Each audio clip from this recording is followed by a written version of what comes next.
এই যে খানকির পুলারা আওয়ামী লীগ করিস বিএনপি করিস সব কয়টা মাদার টুথ খানকির পুলারা। আজকের এই কথাগুলো শোনার পরে হয়তো অনেকে আমাকে খারাপ ভাববে, কিন্তু কিছু করার নাই। যেহেতু বন্ধু বান্ধব আছিস, আত্মীয় স্বজন আরও যারা আছে তাদেরকে বলি, সব কয়টা খানকির পুলা যে কয়টা আওয়ামী লীগ বিএনপি করে। একজন দেশপ্রেমিক মানুষ, একজন দেশে শান্তি চাওয়া মানুষ কখনো আওয়ামী লীগ বিএনপি বা আরও যারা ছোটো ছোটো দল আছে না, ওইগুলো কখনো করতে পারে না। খানকির পুলারা বুঝছিস, 1971 সালের পরে এই 2-3টা দল সারা দেশটাকে ধ্বংস করে দিয়েছে খানকির পুলারা। আমরা যখন দেশের হয়ে কিছু কথা বলি তখন আমাদেরকে রাজাকার বলা হয়। এই খানকির পুলারা, আমাদের জন্ম 2002-এর পরে আমার জন্ম, বুঝছিস। আমরা যখন দেশের হয়ে ভারতের বিপক্ষে কিছু বলি তখন কি আমরা পাকিস্তানি হয়ে যাই? এই খানকির পুলারা, এই সারা পৃথিবীর মধ্যে কি শুধু বাংলাদেশে যুদ্ধ করছে, আর কেউ যুদ্ধ করে নাই? খানকির মাগির পুলারা, হ্যাঁ, এই সারা পৃথিবীতে শুধু বাংলাদেশে যুদ্ধ করছে। মাদার চুদেরা কি যে বলি তোদেরকে, খানকির পোলাই দেখ। আমি এখন ইতালিতে আছি, ইতালিও কোনো এক সময় যুদ্ধ করছিল। কুই ওদের তো কোনো সময় চেতনা দেখি না। ওরা কি করে? খানকির পুলারা, তোরা বাংলাদেশ শান্তি চাস, বাল শান্তি চাস, খানকির পুলারা দেশদ্রোহী। তোদের মুখে হাদিভাইয়ের নাম মানায় না। হাদিভাই আর আবরার আরও অনেক যারা আমাদের হয়তো আমরা তখন বুঝি না, অনেক দেশপ্রেমিক ছিল। এখনও দেশে আছে অনেক দেশপ্রেমিক, হাসনাত ভাই, নাহিদ, আসিফ, আরও অনেকে আছে যারা দেশকে ভালোবাসে, দেশের জন্য কাজ করতে চায়। হাদি ভাইকে তোরা তো শেষ করে দিলি মাদার চুদেরা। তোরা আবার ফেসবুকে এসে এই সমাবেদনা জানাস, ইন্নানিল্লাহি, অনেকে আলহামদুলিল্লাহ বলে মজা কইরা। খানকি মাগির পুলারা, তোরা কখনো দেশকে ভালোবাসিস না। তোরা ওইগুলোকে শেখ পরিবার, জিয়া পরিবারের গুলামি করিস, ভারতের গুলামি করিস। খানকির পুলারা, বুঝছিস। দেশে একটু শান্তি চাই আমরা, দেশে আমি তো দোয়া করি আল্লাহর কাছে, আল্লাহ শুক্রিয়া আদায় করি যে কোনোভাবে আসতে পারছে এই দেশটা চাইরা।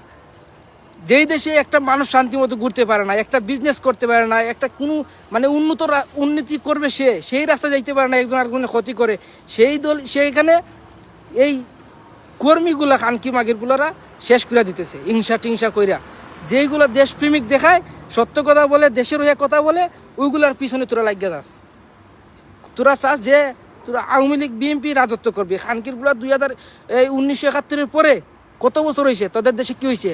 পৃথিবীতে কি বাংলাদেশ ছাড়া আরও যারা আছে যুদ্ধ করে উন্নত হয় নাই? নাকি এখনও বাংলাদেশের মতোই আছে? তোরা পাকিস্তান মারাস। পাকিস্তানের সাথে তুলনা দিয়ে কী করছ? ইন্ডিয়ার সাথে তুলনা দিয়ে কী করছ? নিজেদের উন্নত হয়েছে? পাকিস্তান যা করতে পারে তোরা তা করতে পারোস এখন? পাকিস্তানের মানুষ না খাইয়া মরতে পারে, কিন্তু ভারতের মতো একটা দেশকে তারা হারাইতে পারে যে কোনো সময় যুদ্ধে।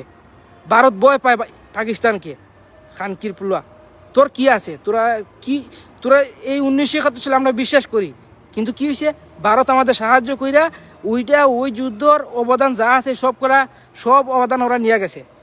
একটা দেশের প্রধানমন্ত্রী, বুঝছিস, ইন্ডিয়ার প্রধানমন্ত্রী নরেন্দ্র মোদী, চা বিক্রেতা যেটা ছিল না কি ছিল বাল, ওর থেকে শুরু করে যে তো সেনাবাহিনী বড় বড় সেলিব্রিটি আছে, ওরা সবাই দাবি করছে যে 16ই ডিসেম্বর ওদের স্বাধীনতা ছিল।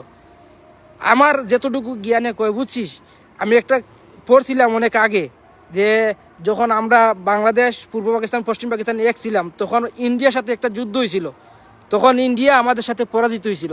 সেইটার প্রতিশোধ নেওয়ার জন্য 1971 সালে যুদ্ধ হয়েছিল।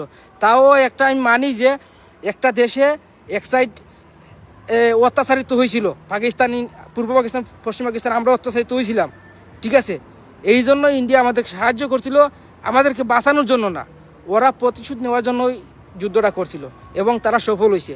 পাকিস্তান যতটা না বাংলাদেশিকে মারছে, তার থেকে বেশি মারছে হইলে গিয়া ইন্ডিয়ানরা লুকিয়া। যারা বুদ্ধিজীবী হত্যা যে হয়েছে, এটা কারা করছে? পাকিস্তান করছিল নাকি ইন্ডিয়া করছিল? এটা তো ফুললিভাবে একবারে মানে ক্লিয়ার। ইন্ডিয়া এই যে 16 ডিসেম্বর যারা মোদি শো যারা পোস্ট করছে, এই পোস্টগুলোর পরে একবারে স্পষ্ট ক্লিয়ার যে 1971 সালে যুদ্ধ যেটা হয়েছিল, ওইটা ইন্ডিয়াই সব থেকে বেশি অবদান রাখছিল এটা লাগানোর জন্য এবং বাংলাদেশকে জিতানোর জন্য, তাদের স্বার্থের জন্য। এই ইন্ডিয়ার গোলামি করিস খানকির পুলারা।